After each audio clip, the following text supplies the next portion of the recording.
Hello friends, welcome to blue world classes.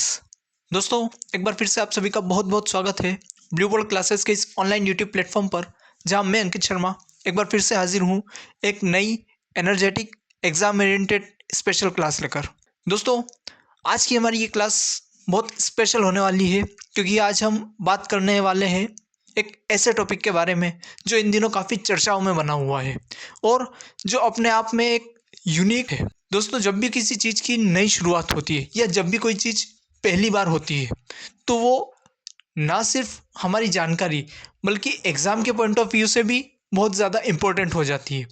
और ऐसा ही कुछ इन दोनों हुआ है भारत में। यहाँ पहली बार जो सोशल मीडिया क्रिएटर्स हैं, उन्हें कोई सम्मान प्रदान किया गया है जो पूरे विश्व में अपनी तरह का इकलौता और पहला प्रयास है।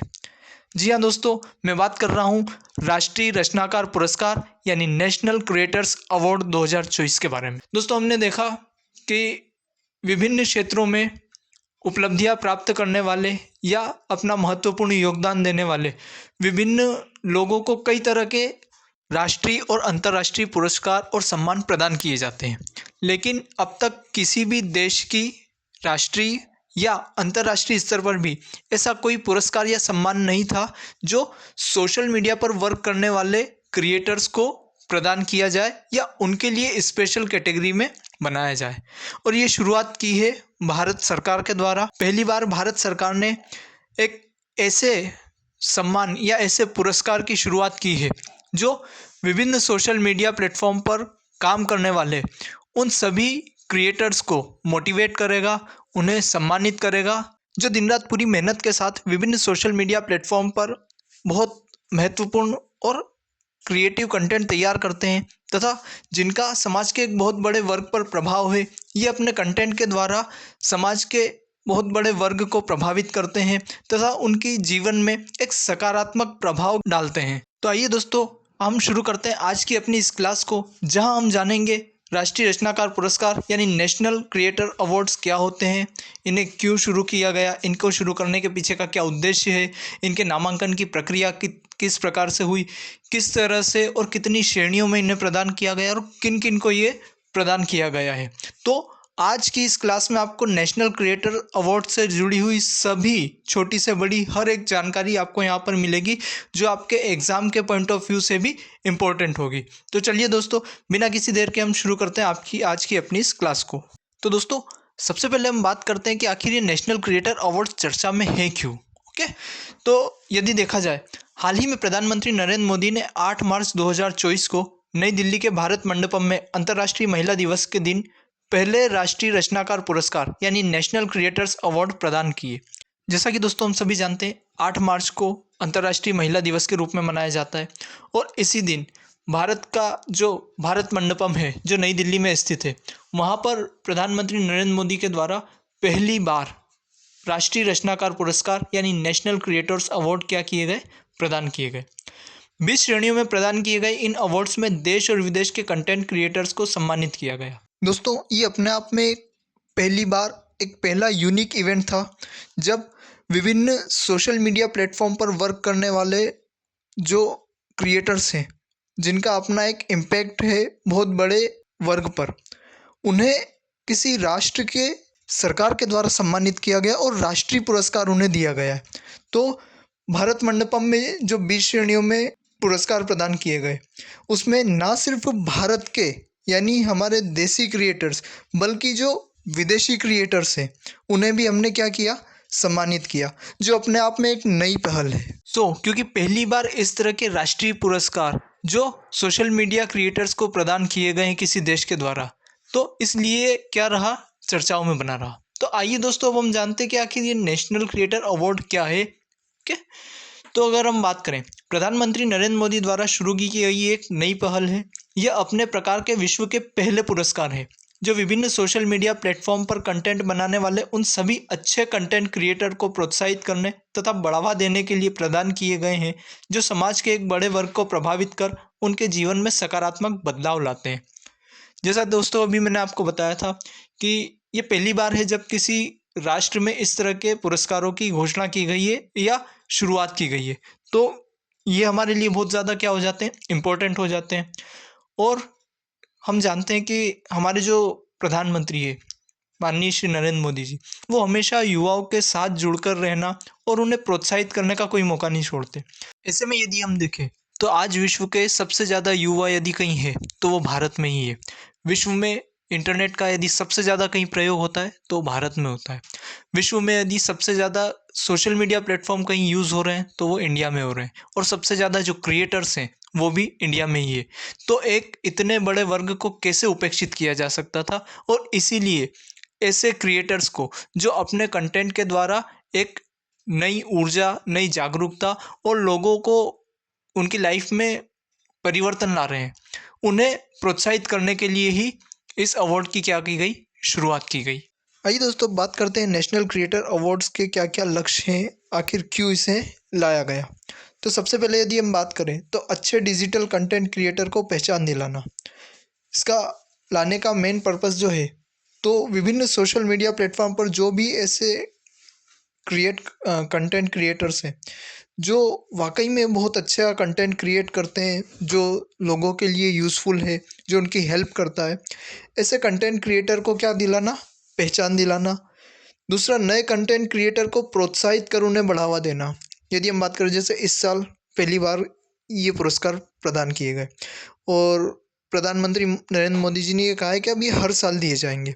तो अब जो युवा है, जो यंगस्टर्स हैं, उनको इससे क्या मिलेगा, एक मोटिवेशन मिलेगा, क्योंकि उन्होंने देखा है कि पहली बार कोई गवर्नमेंट आई है जिसने सोशल मीडिया पर जो कंटेंट क्रिएट कर रहे हैं ना, उन्हें भी सम्मानित करना शुरू किया है। तो यहाँ से जो नए कंटेंट क्रिएटर है उन्हें क्या मिलेगा, प्रोत्साहन मिलेगा, उन्हें मोटिवेशन मिलेगा। अगला यदि हम बात करें तो स्थानीय संस्कृति और पर्यटन को बढ़ावा मिलेगा। यदि हम देखें तो आपको विभिन्न सोशल मीडिया प्लेटफॉर्म पर कई सारे ऐसे कंटेंट क्रिएटर मिलेंगे जो अलग अलग प्लेसेस पर जाकर घूमकर वहाँ के जो भोजन है या फिर उनका रहन सहन, वहाँ की प्रमुख विशेषताओं के बारे में बताते हैं। कभी वो हिमाचल जा रहे हैं घूमने, कभी साउथ इंडिया चले जा रहे हैं, कभी पूर्वोत्तर जाते हैं। तो इससे वो क्या कर रहे हैं, जो वहाँ की स्थानीय और वहाँ का जो पर्यटन है उसे वो बढ़ावा देते हैं। और पर्यटन को यदि बढ़ावा मिलेगा तो उससे भारतीय अर्थव्यवस्था को भी क्या मिलेगी, मजबूती मिलेगी। तो ऐसे पर्यटन को बढ़ावा देना भी इसका एक क्या उद्देश्य है। इसके अलावा विभिन्न रचनाकारों यानी कंटेंट क्रिएटर्स और सरकार को एक मंच पर लाना, जहाँ पर वो एक दूसरे को जान सके, समझ सके और एक दूसरे का सहयोग कर सके। अगला अगर हम बात करें तो समाज में डिजिटल मीडिया के सकारात्मक प्रभाव तथा लोगों में जागरूकता बढ़ाना। आज की यदि हम बात करें, वर्तमान समय पूर्ण रूप से डिजिटल मीडिया का समय है। एक छोटे से बच्चे से लेकर यदि हम एक वृद्ध को भी देखें, कोई भी आज डिजिटल मीडिया यानी सोशल मीडिया से अछूता नहीं है। ऐसे में सोशल मीडिया के पॉजिटिव और नेगेटिव हर तरह के क्या होते हैं, इफ़ेक्ट होते हैं। तो समाज में डिजिटल मीडिया के पॉजिटिव इफ़ेक्ट को बढ़ाना, सरकार की विभिन्न योजनाओं को जो है इन क्रिएटर्स के द्वारा लोगों तक पहुंचाना, लोगों में जागरूकता लाना, कई सारे इसके जो है वो लक्ष्य है। इनके अलावा भी और कई सारी चीज़ें हैं, जैसे जो यदि हम देखें, एक समय होता था जब यदि आपने पढ़ाई की तो आप या तो डॉक्टर बनिए या इंजीनियर बनिए या आपको वकालत करना होती थी। उससे ज़्यादा वही पेरेंट्स आप पर फोर्स करते थे और उसके अलावा आपको देखने को कोई ऑप्शन नहीं मिलता था। लेकिन यदि आप में अगर कोई हुनर है, आप में कोई स्किल है, तो आज सोशल मीडिया आपको एक प्लेटफॉर्म प्रोवाइड करता है जहां आप अपने उस हुनर को पूरी दुनिया के सामने रख सकते हैं। यानी आज का जो युवा है और जो भविष्य आने वाला है, वो कुछ बंदिशों में बंद कर नहीं रहेगा। आपके पास कई सारे क्या है, ऑप्शंस मौजूद है। आपको ज़रूरी नहीं है सिर्फ कुछ ही क्षेत्र तक सिमट कर रह जाए। बस आपके अंदर हुनर होना चाहिए, आपके अंदर स्किल होना चाहिए। यदि आप में स्किल है, आप में हुनर है, तो आप कभी किसी पर निर्भर नहीं रहेंगे ना। तो कई सारी चीज़ें हैं जो नेशनल क्रिएटर अवार्ड्स जो है उसको क्या कर रही है, और ज़्यादा महत्वपूर्ण बना रही है। तो दोस्तों, अभी तक हमने जाना कि आखिर ये अवार्ड चर्चा में क्यों है, इसको लाने का लक्ष्य क्या है, ये अवार्ड क्या है। आइए अब समझते हैं कि आखिर इसमें जिनको अवार्ड्स दिए गए हैं उनके चयन के लिए क्या प्रक्रिया अपनाई गई। तो यदि हम चयन की प्रक्रिया की बात करें तो सबसे पहली बात आती है योग्यता की, कि आखिर कौन इसके लिए पात्र है और कौन जो है इस अवार्ड के लिए अप्लाई कर सकता है। तो अगर हम योग्यता और मानदंडों की बात करें तो इसके लिए जो उम्र रखी गई थी वो थी 18 वर्ष या उससे अधिक। यानी कोई भी ऐसा कंटेंट क्रिएटर जो 18 वर्ष का है या 18 वर्ष से अधिक का है वो इसके लिए क्या कर सकता है, नामांकन कर सकता है, इस अवार्ड के लिए अपनी दावेदारी पेश कर सकता है। यानी या अगर आप बालिग हैं, आप एक अच्छे कंटेंट क्रिएटर हैं, तो आप इस अवार्ड के लिए अपनी दावेदारी क्या कर सकते हैं, पेश कर सकते हैं। ये नाबालिगों के लिए नहीं है। उसके बाद यदि बात करें राष्ट्रीयता की, तो जो भी भारतीय नागरिक है, जो भारत के मूल निवासी है ना, उन्हें ये अवार्ड दिया जाएगा। 19 श्रेणियाँ तो भारतीय नागरिकों के लिए रिजर्व हैं। यानी 19 जो अलग अलग श्रेणियाँ हैं उनमें तो सिर्फ और सिर्फ भारतीय नागरिकों को, भारत के मूल निवासियों को ही क्या दिया जाएगा, पुरस्कार दिया जाएगा। लेकिन एक श्रेणी जो रखी गई है वो अंतर्राष्ट्रीय क्रिएटर्स के लिए रखी गई है। यानी कुल मिला के 20 श्रेणियाँ हैं, जिसमें से 19 श्रेणियाँ भारतीयों के लिए, भारतीय नागरिकों के लिए, और एक श्रेणी है अंतर्राष्ट्रीय स्तर के क्रिएटर के लिए।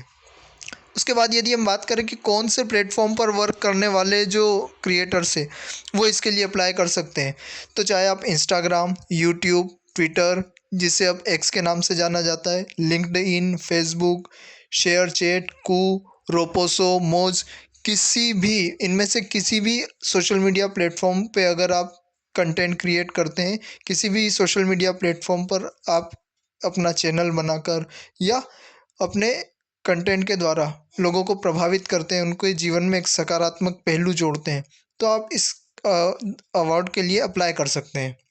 उसके बाद बात करें यदि भाषा की, तो आपका जो कंटेंट है वो हिंदी, इंग्लिश या अन्य किसी भी भारतीय भाषा में होना चाहिए ना। यहाँ आपको ज़रूर याद रखना है, आपका कंटेंट इंग्लिश में है तो भी चलेगा, हिंदी में है तो भी चलेगा।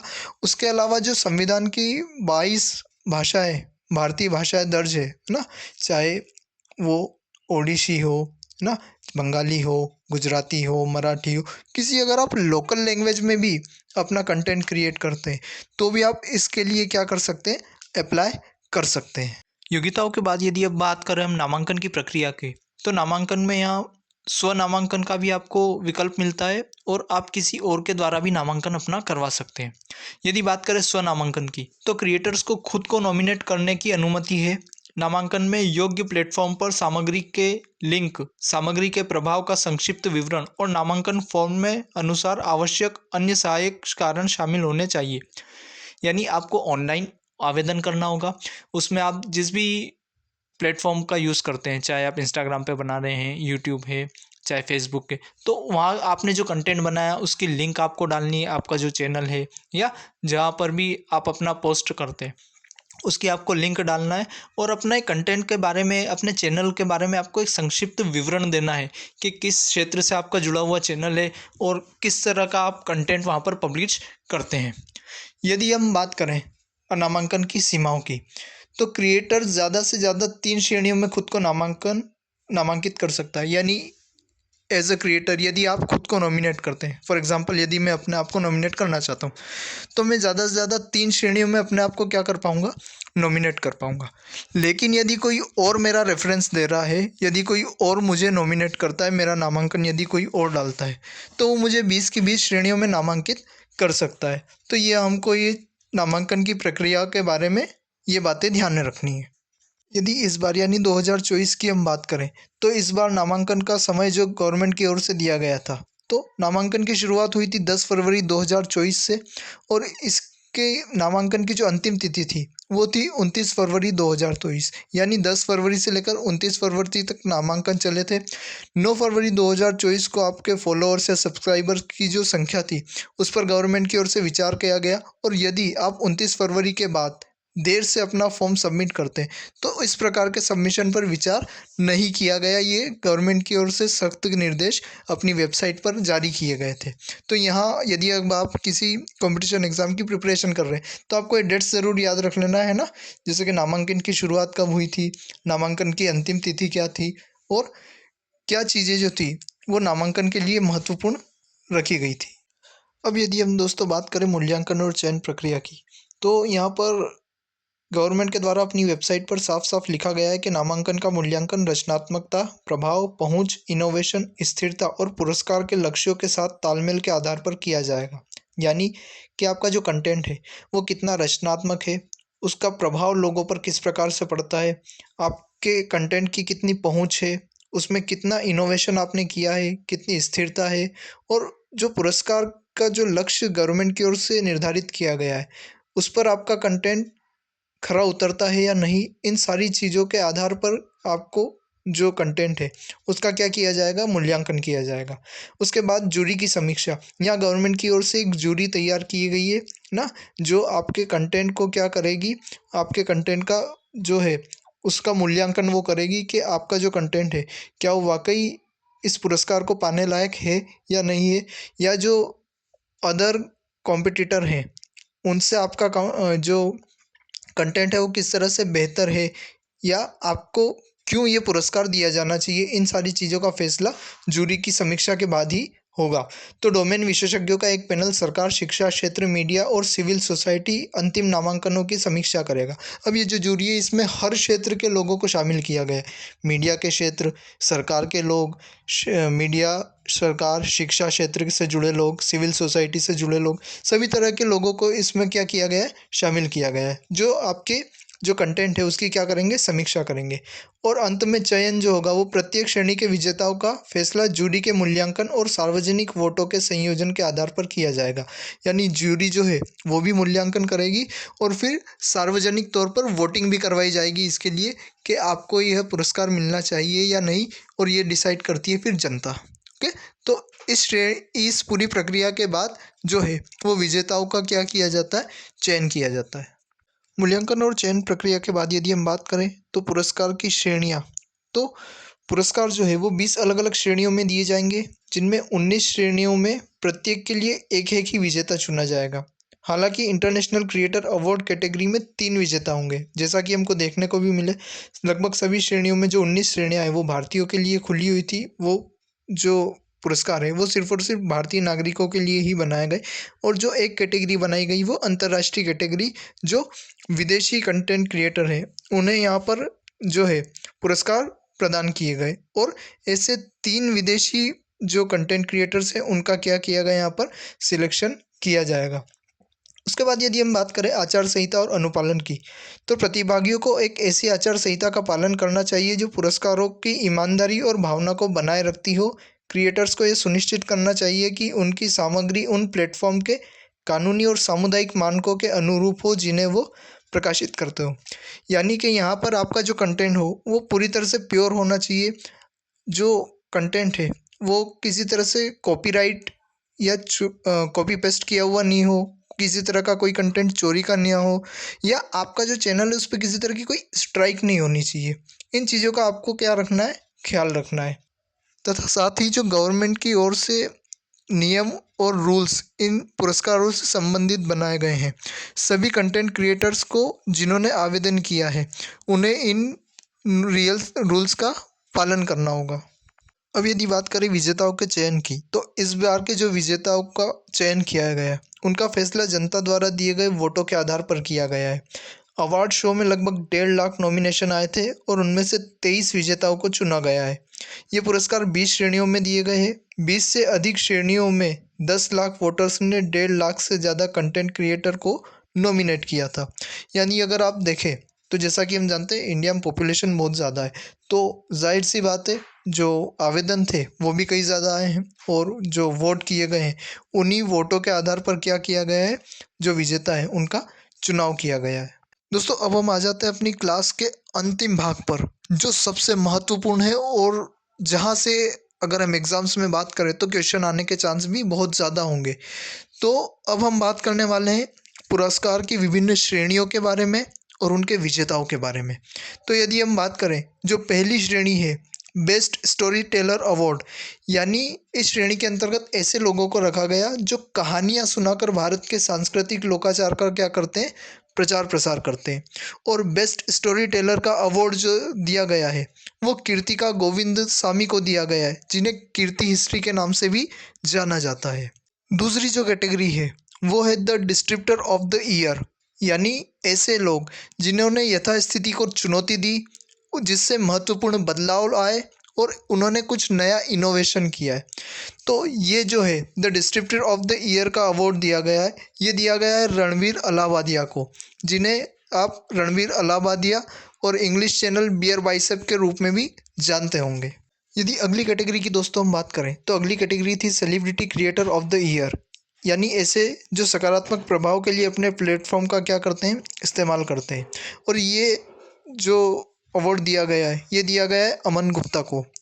उसके बाद अगली कैटेगरी आती है ग्रीन चैंपियन अवार्ड की, यानी ऐसे लोग जो पर्यावरणीय स्थिरता की क्या करते हैं, वकालत करते हैं और पर्यावरण के क्षेत्र में कार्य करते हैं। ये अवार्ड दिया गया है पंक्ति पांडे को। अगली कैटेगरी आती है सामाजिक बदलाव के लिए अच्छे क्रिएटर, यानी ऐसे लोग जिन्होंने सामाजिक कारणों, समावेशिता, सशक्तिकरण और सकारात्मक बदलाव की क्या की है, वकालत की है, जो समाज में परिवर्तन लेकर आते हैं। और ये अवार्ड दिया गया है कथावाचिका जया किशोरी जी को। उसके बाद जो अगली कैटेगरी आती है वो है सबसे प्रभावशाली एग्री क्रिएटर, यानी ऐसे क्रिएटर जो खेती को फ़ायदा पहुंचाने वाली तरक्की के बारे में लोगों को शिक्षित करते हैं, उन्हें प्रेरित करते हैं। और ये पुरस्कार दिया गया है लक्ष्य डबास को। अगली कैटेगरी है cultural ambassador of the year, जो लाइफस्टाइल कंटेंट के जरिए भारतीय संस्कृति का क्या करते हैं, प्रमोशन करते हैं। और इस कैटेगरी का अवार्ड मिला है मैथिली ठाकुर को।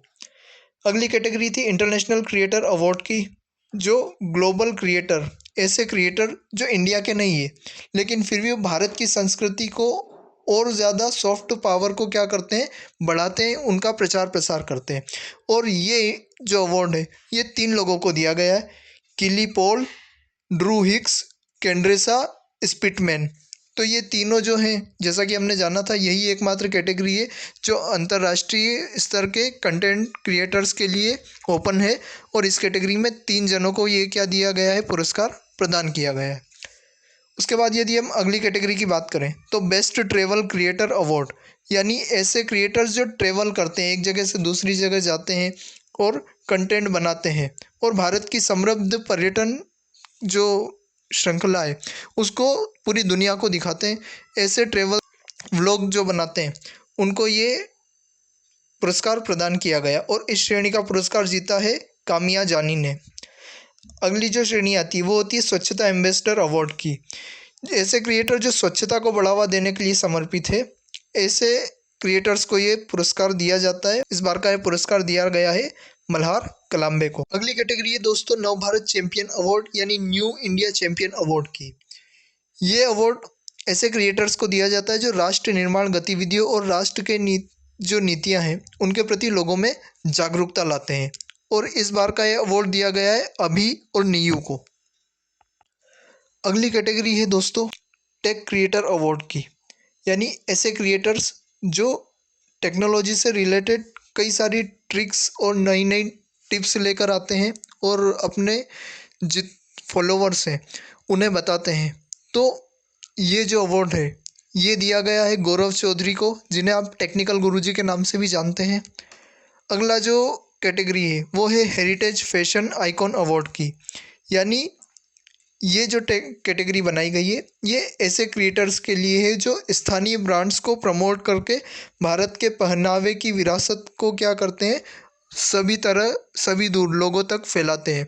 जैसे आपने सुना होगा जो गवर्नमेंट ऑफ इंडिया है, जो नरेंद्र मोदी जी ने एक टैगलाइन दी थी वोकल फॉर लोकल, यानी आपका जो स्थानीय प्रोडक्ट है उसको आप पूरी दुनिया में क्या दिलाएं, पहचान दिलाएं। और उसके लिए आप उसका क्या करें, प्रचार प्रसार करें। जो ऐसा करते हैं उन्हें ये हेरिटेज फैशन आइकॉन अवार्ड, यानी ये कपड़ों से रिलेटेड है, फैशन ज्वेलरी हुई, विभिन्न तरह के जो साजो सामान हुए उनके लिए दिया जाएगा। और इस बार का ये दिया गया है अवार्ड जाह्नवी सिंह को। उसके बाद दोस्तों अगली कैटेगरी आती है सबसे रचनात्मक क्रिएटर।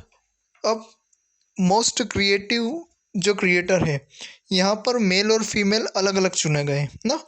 तो ये ऐसे क्रिएटर्स को दिए जाता है जो मनोरंजन और सामाजिक प्रभावों का सम्मिश्रण करते हैं, यानी वो समाज से जुड़े मुद्दों को भी लेकर आते हैं लेकिन इतने रोचक और क्रिएटिव अंदाज में लेकर आते हैं कि आप मजाक मजाक में एक बहुत सीरियस मैसेज या बहुत जो ज्वलंत मुद्दे हैं उन पर भी क्या कर जाते हैं, चर्चाएं कर जाते हैं। और ये जो पुरस्कार दिया गया है ये महिलाओं में दिया गया है श्रद्धा जैन को, जबकि पुरुषों में दिया गया है आरजे रौनक को। अगली जो कैटेगरी है दोस्तों वो है फूड श्रेणी में सबसे अच्छे क्रिएटर, यानी फूड से रिलेटेड जो व्लॉग्स बनाते हैं या ब्लॉग्स बनाते हैं उनके लिए ये है। भारत की क्यूलिनरी यानी पाक कला, जो फूड से रिलेटेड, जैसे अगर हम जाएं तो इंडिया में अलग अलग जगह हमको अलग अलग तरह के भोजन और व्यंजन देखने को मिलते हैं। तो जो वो भोजन से संबंधी विविधता है उसका जो प्रदर्शन किया है, भोजन के अलग अलग प्रकार को पूरी दुनिया के सामने लेकर आए, ऐसे व्लॉगर्स को सम्मानित इस श्रेणी में किया जाता है। और इस बार का ये जीता है कविता सिंह जी ने। अगली श्रेणी होती है शिक्षा की श्रेणी में सबसे अच्छे क्रिएटर, यानी शिक्षार्थियों को जानकारी पूर्ण सामग्री से समृद्ध करना। ऐसे क्रिएटर जो स्टूडेंट्स को बहुत अच्छी क्या देते हैं, जानकारी देते हैं जो स्टूडेंट्स के लिए हेल्पफुल हो, ऐसी जो चीज़ें स्टूडेंट्स को अवेलेबल करवाते हैं। उस इस कैटेगरी का जो अवार्ड भी दिया गया है वो दिया गया है नमन देशमुख को। फिर अगली कैटेगरी है दोस्तों गेमिंग श्रेणी में सबसे अच्छे क्रिएटर।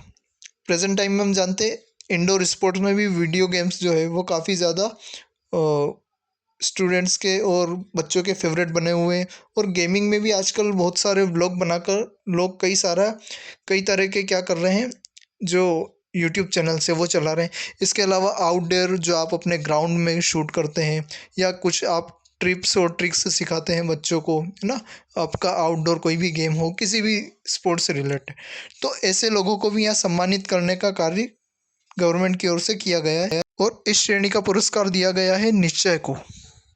इसके बाद दोस्तों जो अगली कैटेगरी है वो है सबसे अच्छे माइक्रो क्रिएटर्स की, यानी ऐसे क्रिएटर्स जो छोटे विशिष्ट समुदाय में अपना प्रभाव रखते हैं।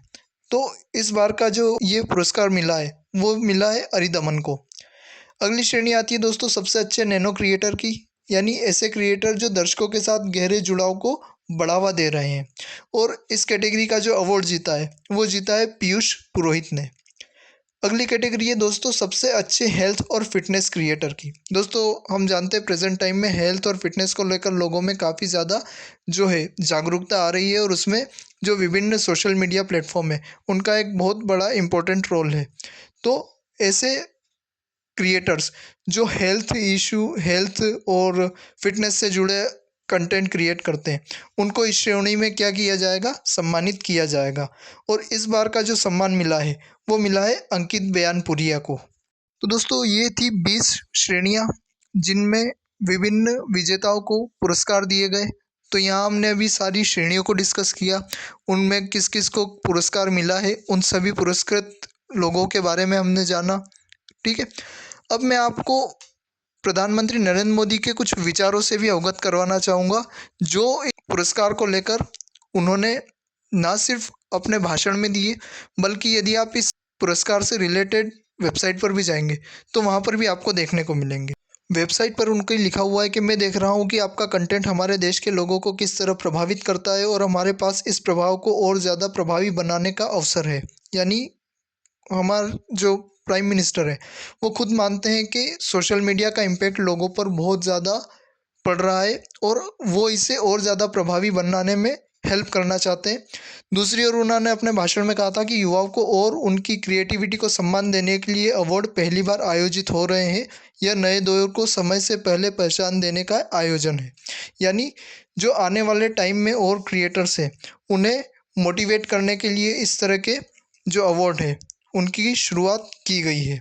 तो दोस्तों ये थी हमारी आज की एक स्पेशल क्लास जहां हमने नेशनल क्रिएटर्स अवार्ड के बारे में जाना A to Z। इससे ज़्यादा आपको और कुछ जानने की ज़रूरत नहीं है और मुझे नहीं लगता इसके अलावा आपको और कहीं कुछ मिल भी पाएगा ना। यहाँ हमने नेशनल क्रिएटर्स अवार्ड 2024 के बारे में सारी जानकारी ली ना। आई होप आपको ये जो क्लास है आज की पसंद आई होगी। इसे लाइक कीजिए, ज़्यादा से ज़्यादा दोस्तों के साथ शेयर कीजिए और यदि आपने अभी तक चैनल को सब्सक्राइब नहीं किया है तो आगे भी इसी तरह की महत्वपूर्ण क्लासेस देखने के लिए चैनल को सब्सक्राइब कर लीजिए। फिर मिलेंगे दोस्तों एक नए टॉपिक और नई क्लास के साथ, तब तक के लिए धन्यवाद।